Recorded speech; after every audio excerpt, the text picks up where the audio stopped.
figure out how to make a pot of steam. The school I went to, like, because it was a culinary school, it was kind of an art school. Like all art schools, drugs and booze were very prevalent. One of my classmates came to school once. It was his first day of class in a culinary school. He was going to saute some broccoli. And the broccoli, you know, was still frozen, so it had water in it. And the saute pan had hot oil. And he tossed the broccoli into the saute pan. And he didn't have eyebrows for a month. Because he decided he was going to do a joint before he came to school. And then another kid, he came to school, and he came up to me. He was actually on he was my partner in the class. But he comes up to me at the beginning of the class and he says, "Dude, I'm tripping on acid." I'm like, "You're joking, right?" He's like, "No, this is awesome, man. The colors." And I'm like, "Oh, shit." So, anyway, this was in the culinary school I went to. We had a group meal. All the classes ate together, and each class made part of the meal. And my group, me and him, were responsible for making the soup that the whole school was going to eat. And I turn around to go over to help him, and I see him go like this into the soup. And I know for a fact that we've already put everything in the soup that belongs in the soup.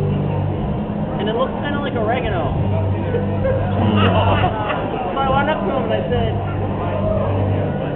"Do what I think you did." And he goes, "Yeah, man, it's going to be awesome." And I went, "So you just put into the soup that everyone, including the teachers, is going to eat what I think you put in the soup?" He's like, "Yeah, man, it's going to be awesome." Aww.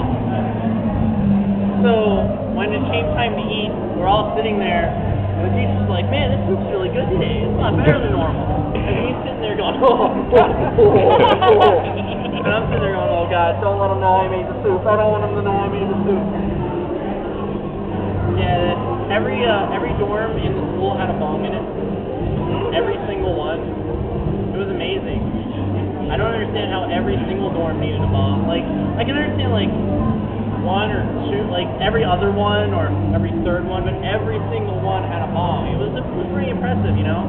There's got to be somebody around the school that was making a killing. Somebody must have been making good money at that. My first teacher I had, he would walk behind us, and when you're carrying something behind someone in a restaurant, you're supposed to say behind or hot. He would say, "I burn, you learn." He'd walk behind you with the pot and say, "I burn, you learn." He also started every class by saying, "You guys can try it, but there's nothing I won't eat." And we're like, "Yeah, you know, whatever, you're saying that." He's like, "No, really, there's nothing I won't eat." One of the classes before us, someone in it didn't believe him. There's a treat, there's a delicacy in, I believe it's Thailand, is a fried egg, a fried chicken egg, a whole egg with the shell. But there's something special about this egg. It's not a yolk inside. It's a dead chicken. And no one believes that this teacher would eat anything, so he brought him one of these eggs. He ate the whole egg and spit the beak out into his hand. And no one ever after that questioned him eating anything. Yeah, the egg. So there's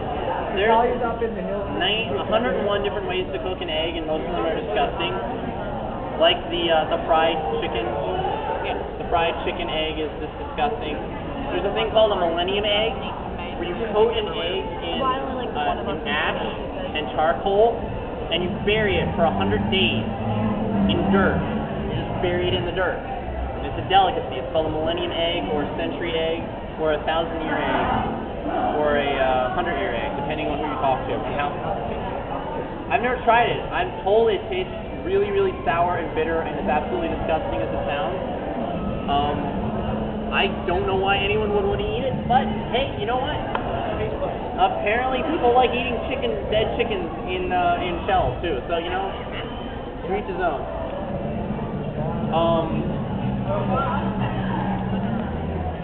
Right now, I work for a burrito place whose name I will not say because they're my current employer, and I'm a general manager with them, and I'm not going to... Really close to here? No, it is not really, really close to here. It is not that one. There is one in the area, but it is not that one. There is one in the area. It is a well-known chain. It is not the one across the street. I'm not answering.